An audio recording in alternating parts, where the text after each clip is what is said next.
Welcome everyone to our session C, which is our early care session. We will be starting in 1 minute, and Dr. Tandika King-Gordon will be our moderator for this session. So we will be starting shortly. Thank you, Kimberly.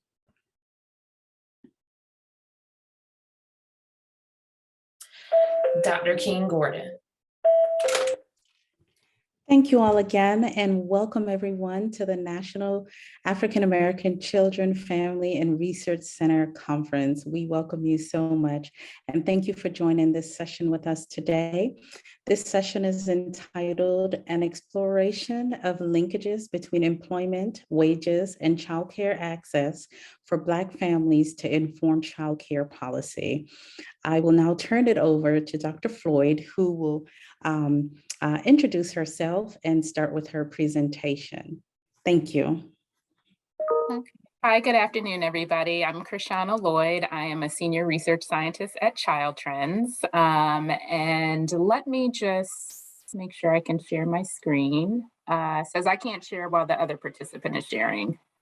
So I think maybe we'll have to stop. Okay. Maybe try. All right, I'm going to try again.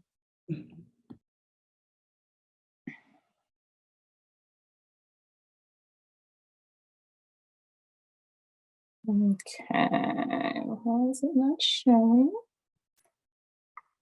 Can you see it? No, not yet.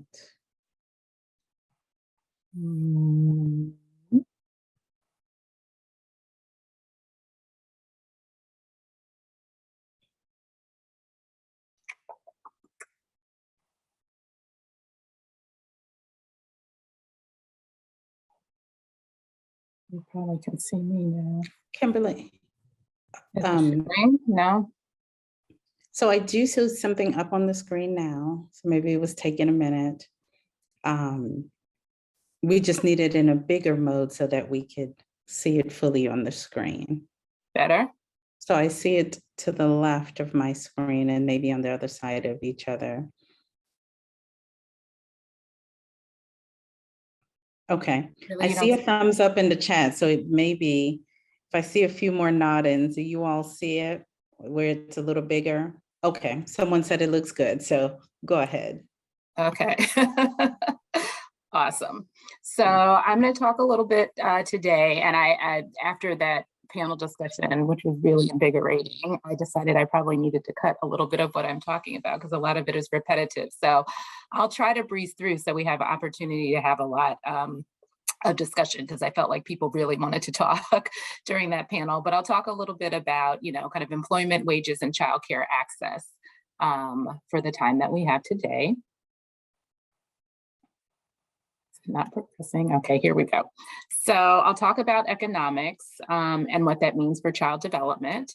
And then I'll talk a little bit about childcare more generally in the Black community, and then considerations for childcare and kind of linkages for families and how to strengthen Black families via childcare. And then we'll have some comments and discussion. So let's start off with economics. And I deliberately picked this picture of this little baby here because I think what people don't, or what they fail to understand sometimes, is when we talk about economics and, probably more accurately, the lack of income and wealth in the Black community, it starts at infancy, very young. Okay. And so what you'll see in my slides here is kind of the blue on the left is really kind of the big take home, the key takeaways here. And then with some information to the right to really, discuss and drive that home. So what we know in general, right, is a family's economic standing really impacts their access to services, the resources that they have, It also impacts the quality and stability of their relationships with their children, as well as— I'm sorry, Dr. Floyd. I'm so sorry to interrupt you. We're seeing your notes on the other side. you don't Can see you it in possibly put it in view mode I have presentation? it in center view. That's weird. I don't know why you're seeing it. Okay, now we don't. Okay, well, I can't see my notes, so I hope I don't forget anything.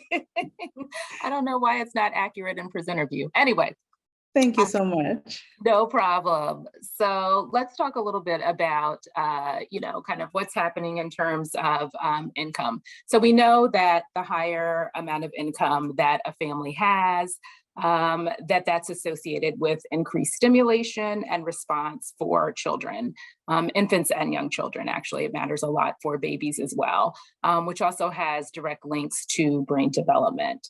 And so what the research typically shows is that children who are in more affluent households have higher levels of language development than their less affluent peers. And this happens pretty early on. You hear a little bit sometimes about the wage or the word gap and what that means. And so this is what you see here. Families who tend to have more money, tend to talk to their children more. And there are a couple of hypotheses around why this might happen, right?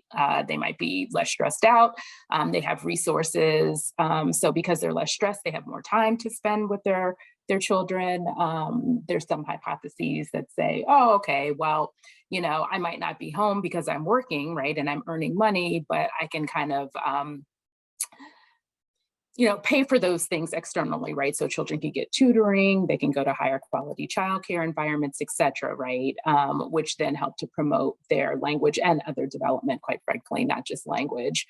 And so, there's also some thoughts about education levels of parents, having more stable and safe housing, which is typically located in more affluent communities, which then means your access to childcare is typically higher quality, although in the US, the childcare is kind of mediocre across the board, very few high quality childcare settings.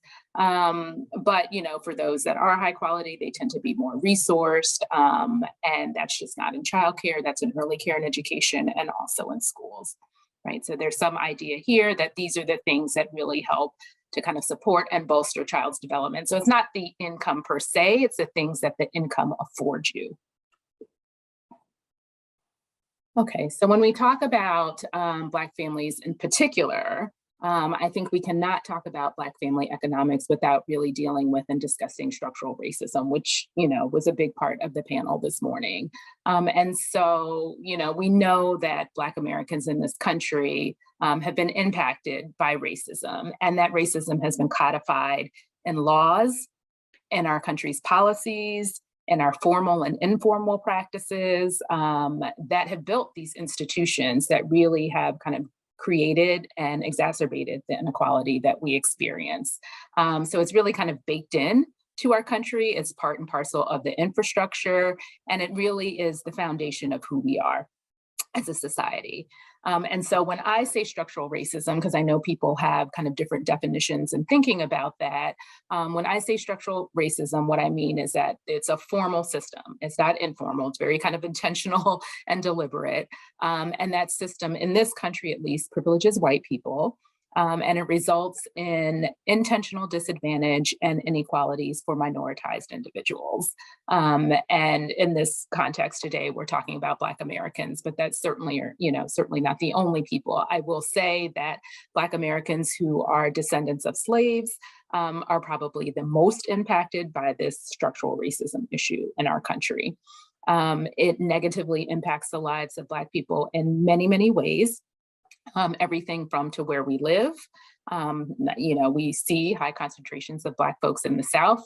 No coincidence, that's where we were for slavery. In our living arrangements, the types of homes, apartments that we're able to afford, that is impacted substantially by structural racism. Our education systems, our employment and economic opportunities, childcare. I mean, virtually every facet of our existence in the society, structural racism has played a role in how that plays out with Black families and children. Okay, so when we talk about Black families' economic status, because of this issue of structural racism, we have experienced employment-related challenges, and that makes it sometimes difficult to maintain adequate income. And more so, I think for me, what's really important here is this ability to accumulate wealth. So the research will show you that Black people are participating in the workforce in very high numbers, particularly Black women. So this inability to kind of have adequate income or to accumulate wealth is not because people are not in the workforce. Kind of these media would have you think, right, we're welfare queens and kind of laying around having a ton of babies and not really working and, looking for the government to take care of us. And that is absolutely not the case. What we see now is there's about, and this, I think, these data, if I'm remembering correctly, from about 2019, 75% of Black children under the age of 6, focusing on, kind of younger children who need childcare, have residential parents who are actively engaged in employment. We've got Black men and women who are overrepresented in jobs that have non-standard hours of employment. And this is a big issue when we're talking about childcare. So just a little bit under 20% of Black children are living with 2 parents, and they have 1 parent who's working overnight hours. You've got a much smaller percentage, about 6%, who have both parents who are working overnight hours. And then about a quarter of those who are living in single parent households have a parent that works on the weekend. And again, when we're thinking about childcare and when childcare is offered and the supports that family needs, there's a mismatch. And then we also know that Black women and men are less securely employed. So while they might be employed and many times in multiple jobs, they tend to be kind of the first fired. And so even, as we think about the panel this morning and the conversation about COVID-19 and the pandemic and what that has meant for Black people in terms of secure employment, we've seen, much bigger drops for Black folks and brown people too around employment. Okay, and then there's some income differentials, which again, probably come as no surprise. Black men, we've got compulsory school, right? So this is typically known as your K through 12 system, which is now moving down to pre-K through 12, right? But that is funded, typically by states. They also get federal government monies, but children are kind of required to be there. And that looks different depending on the state. Pre-K right now is not required at all. And in many states, kindergarten actually isn't. But when we talk about, kind of childcare and that early care and education, that link and that trajectory really should be thinking about kind of infants until about, 3rd grade or so. And so that falls kind of in the school system. And then you have these other supports bopping around, right? Like before and after care, because we know childcare often does not span an entire day. You have other systems, home visiting, for example, early intervention, that also impact children and families and that interface with these childcare environments, even though they're not considered childcare. So one way of saying that we've got the system right now that's really set up that leaves parents without a coherent childcare arrangement. And they often have to use patchwork systems, like a piece here, maybe some informal care here, some childcare, at a center here, to make it all work, particularly if they're working full-time jobs. Or, working part-time jobs, several part-time jobs, right? And they have non-traditional work hours, et cetera. Kind of our childcare system really does not account for that. Okay, so let's talk about who's in childcare. It is overwhelmingly a female-dominated profession, no surprise, and Black women are at the forefront of that. I wrote a paper recently, I should have put a link in here, and it's called Mary Pauper, Pauper. And it really looks at, the history of our country and how systemic racism has been embedded into, our early care and education systems. And so, when we think about this racism, these cultural biases, they stem from slavery. And they're rooted in racism and they're rooted in sexism. And the paper maps that out very nicely. It's not a lot of time to go into that right now. But what's happened as a result of that is that there's a cultural devaluation of childcare, where people think, oh, it's just childcare, it's not important, big deal, anybody can do it. And there's also a financial devaluation of childcare. Coupled with that is domestic work, because they typically went together. Historically, right? You had Black women who were in the homes and cooking and cleaning and also caring for white women's children, as well as their own children, right? And so that devaluation has a long history in the country, and that work was done, obviously, for free. It was free labor. And as we kind of transitioned into women moving into the workforce, et cetera, childcare is increasingly and has always been racialized and genderized. And so what you see as a result of that is you've got early care and education professionals who are underpaid, and who have very poor access to benefits like health insurance and tuition reimbursement and retirement plans and things of that nature, right? That help you to kind of maintain your stability, and in some cases to build wealth. The age of children that are cared for and the type of settings that one works in also affects this compensation issue, not just money, but compensation more generally, these kind of the package of other things that go with the income.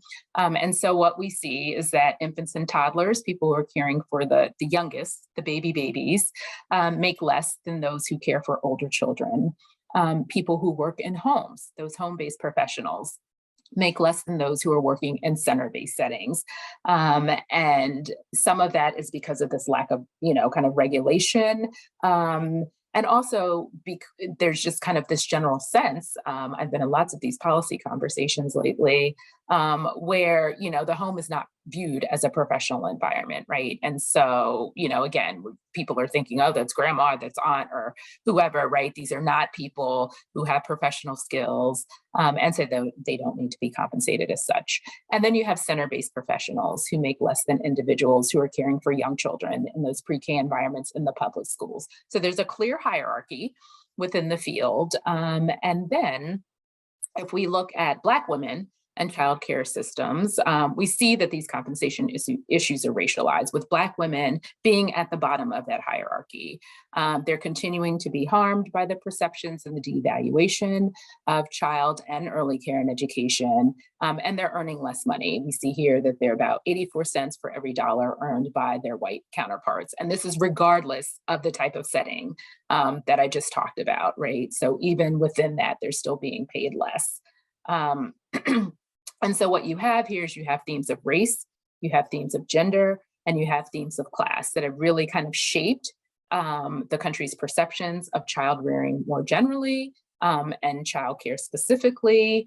And that also has an impact on the laws and policies that we have related to child and early care and education compensation. Okay, so what do we need to be thinking about? Let me go back to the previous slide. So geography matters. If we look at, kind of where people are in terms of the states and where young children are, we'll see here, these are the top 10 states in DC that have the highest percentage of young children who are Black. I'll just let you, kind of take a minute to digest that. And again, these data are from, 2019. And no surprise, if we think about kind of historically where we are, where we've been in this country, where are the young Black children? They're in the South, okay? And this has big implications for kind of infrastructure, the types of supports that are needed around subsidies, around compensation, right? So people kind of more generally think about the country as a whole. And what I would argue is that we really need to start thinking about geography and location, and where people are situated when we're thinking about childcare and the infrastructure that's needed, because we see where young Black children are, and they're in the South. And if we look, again, even at the income that people are making in the South, the types of jobs that people have, the projection of where the higher earning jobs are, they're not where the young Black children are, and they're not where the young Black families are. So that is a problem.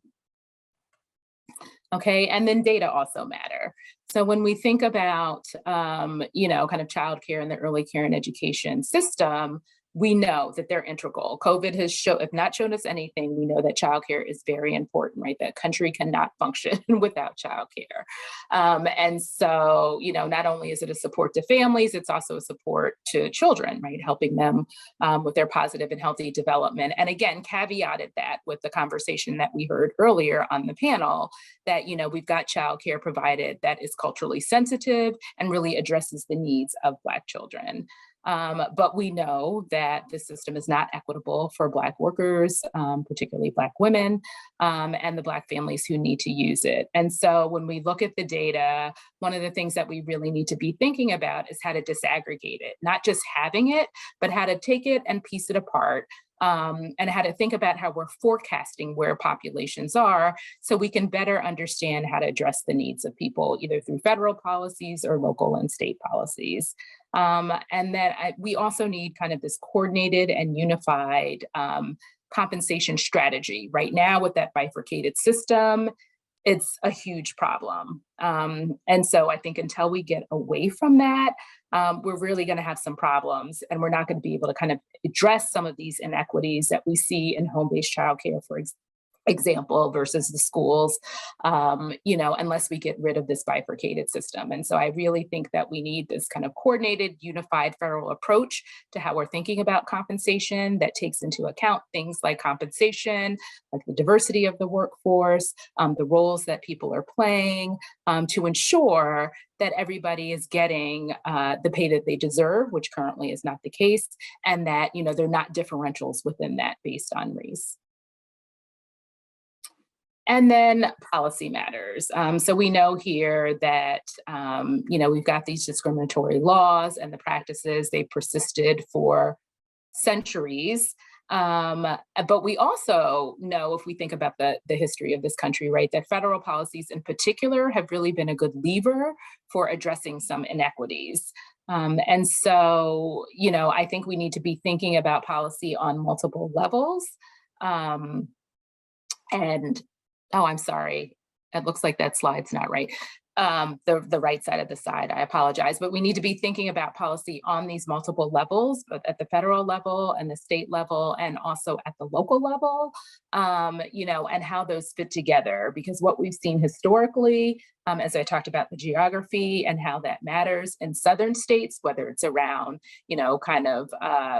federal programming, like TANF, for example, welfare, food stamps, those things of nature, where there's a body of research that kind of looks at where there are populations where large numbers of Black people, those benefits are typically lower. And it's not because cost of living or things like that are lower. It's, kind of directly tied to racism, and this idea of people not wanting others to have or to benefit.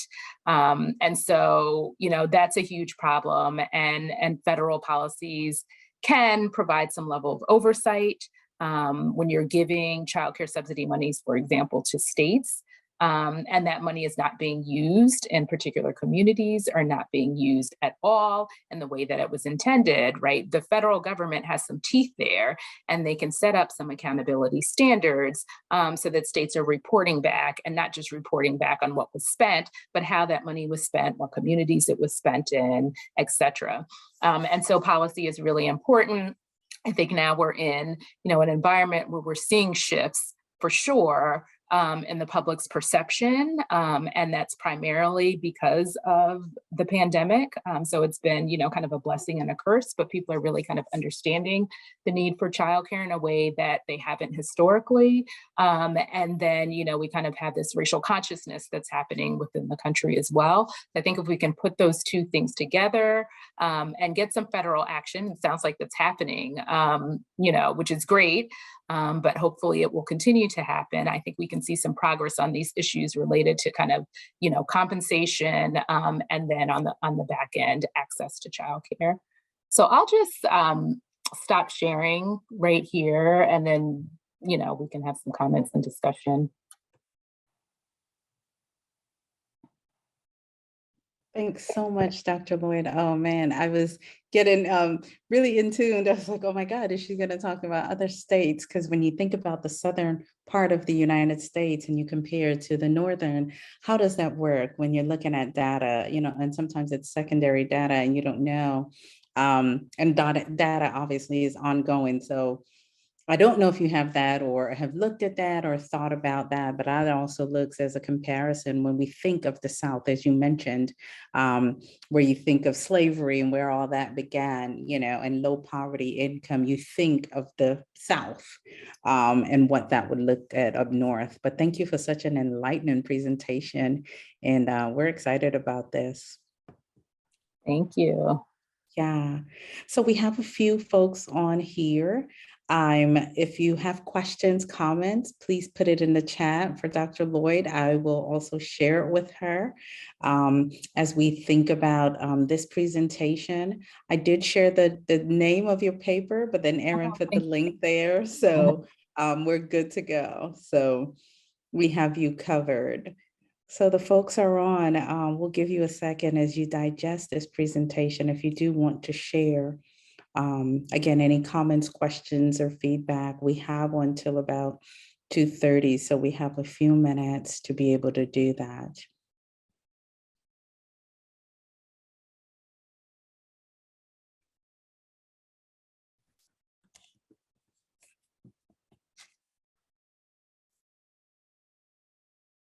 In the meantime, Dr. Lloyd, I don't know if you wanted to share anything else, maybe resources or other things that you may have thought about in sharing in this presentation. Yeah, I mean, I will say the one thing that I consistently think about when I think about this access issue, and probably my own proclivities. I do a lot of research in the home-based childcare environment, but I think it's important for people to understand that Black women historically, we kind of talked about what's happened in this country. There's also a spirit of resistance. And so the reason why you see a lot of Black women, for example, in home-based childcare has a history too. And part of that history was wanting to get out of white women's homes and wanting to be independent and in our own places. And so it started with laundry.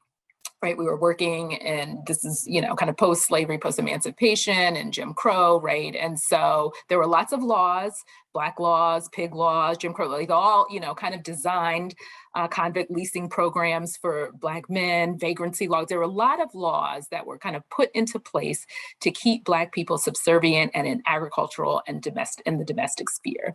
And so for Black women, that meant they were often working in people's homes. The Help, right? Everybody knows the movie The Help, right? And so that agency, they resisted that. And part of that was, okay, I'm going to get out of the home. I'm going to kind of get under the watchful eye of white folks, right? Whether it be white women or even white men who were in those homes who a lot of times were sexually assaulting women, Black women, right? And so they remove themselves often through laundry, because not childcare, right? White women were not letting their children to go into Black people's communities and homes, but they could take that other work out. And that was kind of the first assertion of resistance and independence. And then within that, they said, okay, well, we're gonna have, kind of our own environments, period, right? And so these home-based childcare became a way to assert independence, entrepreneurship, economic development, et cetera, and support, right, for other Black women who did have to go into homes. There was somewhere where their children could be cared for, they could be safe, they were, kind of culturally respected. And so that's why you see to this day a lot of Black women in home-based childcare. And I think that's important to note and to realize. And so when we talk about the informal system, it's informal to some, right, on the surface, but very formal to others. And so that, kind of not wanting to link to a QRIS, a quality rating and improvement system. I don't want this inspector coming into my home, right? There's a reason for that. And there's a historical reason for that. And I think we have to understand that. But what that also means is that you have less access to resources, right? You're not able to get reimbursement at the subsidy levels that other people are getting reimbursement for, which are still low, right? They're like ridiculously low. And I'm not saying that, that's what they should be, but you're still not getting that. You're not getting the access to the professional development. And so, you know, I think we have to start rethinking and understanding. You've got to know that history to be able to come forward, kind of why we're at the stage that we're in now, and to think about these policies, the unintended consequences of those policies. And how to think about supporting particularly home-based childcare when we know, because of those non-traditional work hours, because some of the conversation that we had earlier on the panel this morning, the, you know, kind of activeness. I have my own active Black boy right now who's looking at me like, when are we going, right? Can you get off the call, right? But, you know, kind of having environments that really kind of can attend to that in a culturally responsive, appropriate way. Home-based childcare is it, right? And we saw during the pandemic, not only did you have infants and toddlers there, you had schools were shutting down, right? So then siblings were coming in who were older and being supported in those environments. Parents felt more comfortable in general because they were smaller and more contained. People who have children with special needs, which we know those numbers are higher for many reasons, premature birth, stress, and, you know, that kind of historical trauma and racism and toxic stress and all of that. You know, we've got children who have special needs who tend to be in home-based childcare environments more often. So there are a lot of reasons I think we need to be thinking about informal home-based childcare and how to support those providers, because the access, we talk about access and what that means for Black families, it's pretty important. So that's one thing I think about a lot, clearly, because I'm talking about it. I feel very strongly about it. And I think on the policy side, we really need to be paying a lot more attention to home-based childcare if we're serious about supporting Black families.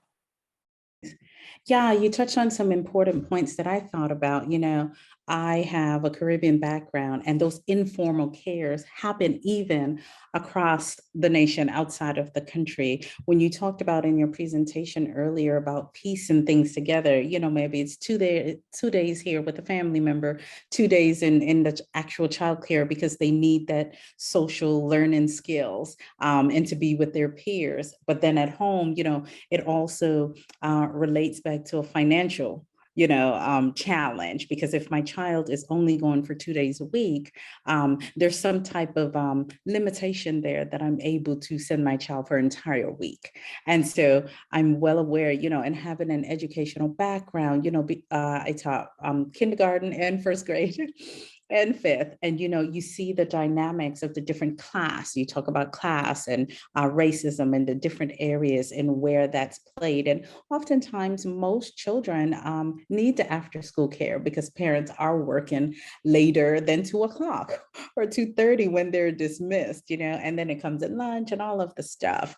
And, you know, I think the earlier presenter, I think it's Williams, the guy that closed out. Yes.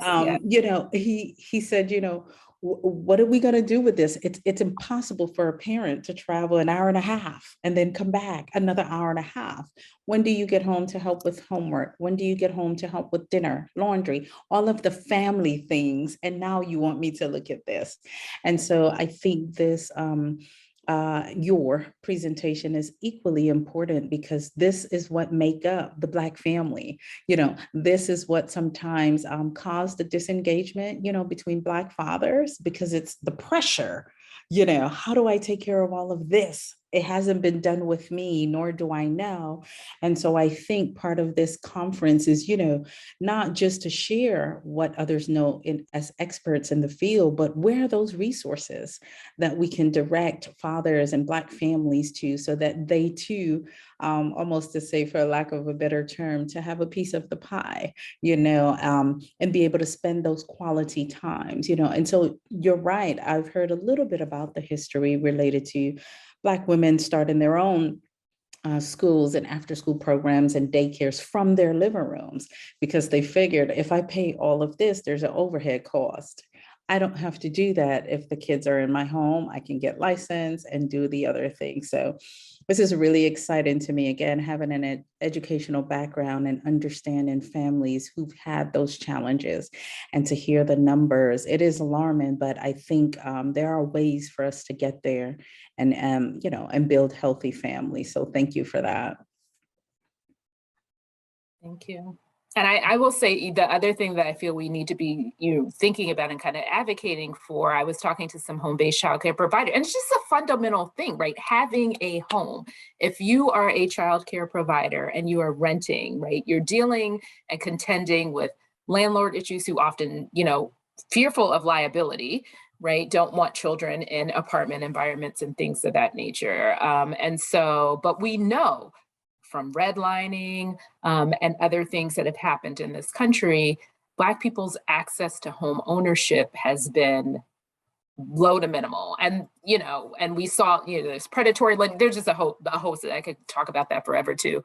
And I'll stop because I know people probably have questions too, but that access to home ownership is important from a wealth building perspective, but also from kind of this entrepreneurial supporting Black families perspective. And so I am in a firm camp that we need to be doing more around that.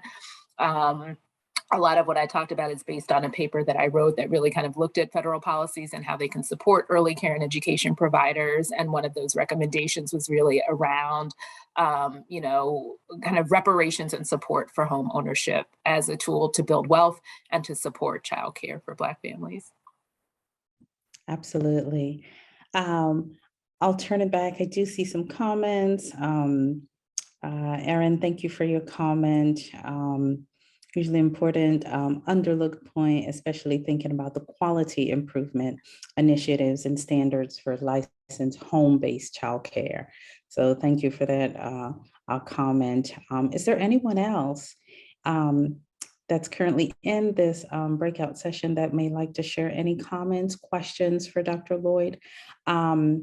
We did share the paper, as I mentioned. Do you have a space, or you can email us or even our conference host if folks want access to your PowerPoint? Yes, I will definitely make sure to send that Yeah, off. you can email it to me and I can put my email in the chat, or Awesome. I'm probably copied on something. Yeah, and I'll just put my email here too. Okay, great. I'll put mine. In the meantime, we have a few minutes, but I don't want to belabor it either. But if folks have any questions and comments, I want to make sure that they're directed to you. And again, folks, you may be mulling through questions and comments. We'll make sure that we share the PowerPoint if requested. Thank you so much, Dr. Lloyd, for your permission on that. Thank you, participants, for joining this breakout session. I'll ask our conference person if we should, let's see. Okay, our conference host said we can provide the presentation after the conference, so certainly. Dr. Lloyd, I want to give you that space. What doesn't seem like we have any questions or comments yet, but I also don't want to just close it out. If you have anything else you want to share, or I can hang out in here, and I'm sure we'll be reverted back to the main session, but I want to make sure that I capture all. Yeah, no, I don't. I mean, I feel like, kind of those are the biggies from my perspective. Really kind of breaking down these silos and making sure that we don't have this bifurcated system, kind of understanding historically where these wealth and economic differentials are stemming from, and putting, some federal mechanisms in place to hold states and locales accountable, and really thinking about, home-based childcare as a vehicle to support Black families. I'd say, if you take away that, and we can start really thinking about that, operationalizing those things, we'll be in a good place. Hopefully next time Ioma and I can be in the room together. Yeah, because I think this siloed system is a huge problem. That's another challenge. Yeah, that's a whole discussion in itself. Yeah, no, thank you so much. I'm happy to even share the space with you and to be able to moderate such an excellent session. And hopefully there are other times that we can share another space regarding this conference and childcare and so many other work to do.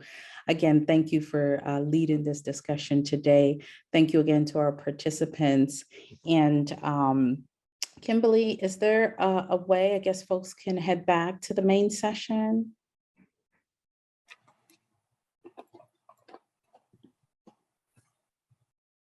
I'm so sorry. I was trying to find my mute button to That's unmute. okay. That's okay.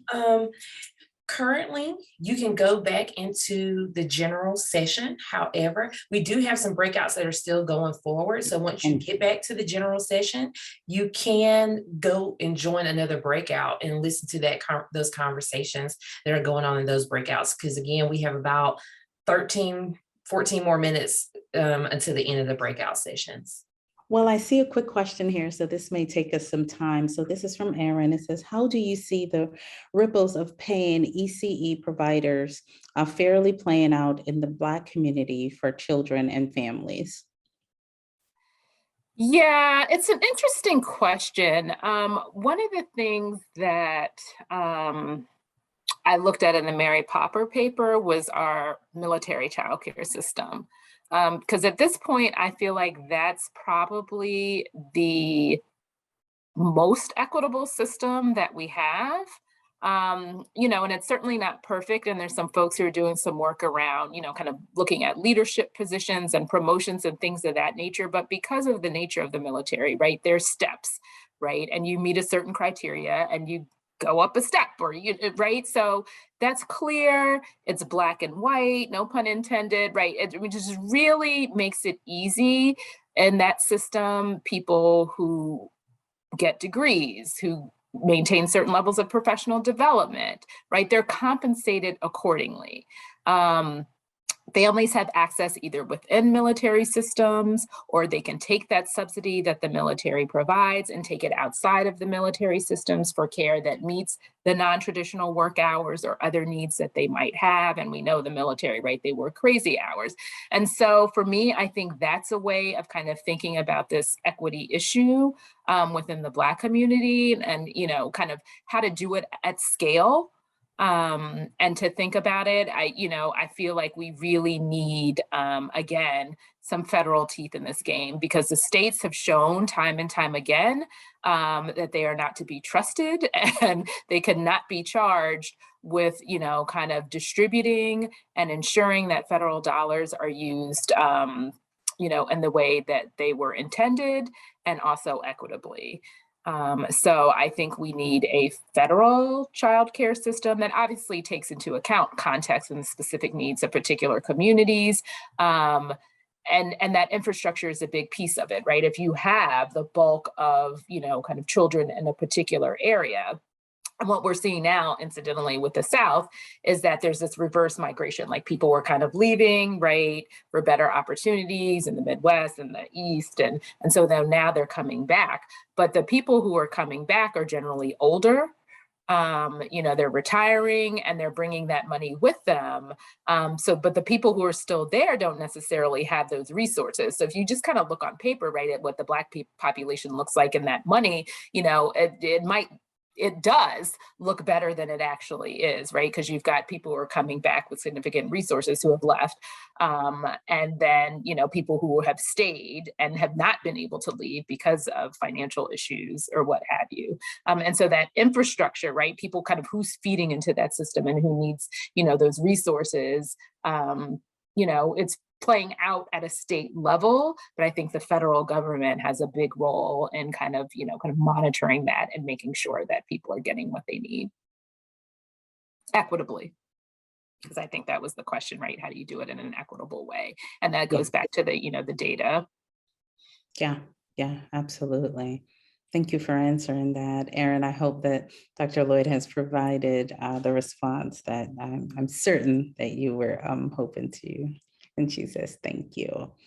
Anyone else in the chat? This is rich knowledge and expert information, being shared. And these are things we want to grasp at when we think about, families and again, fathers and how we're going to progress, continue from where we are.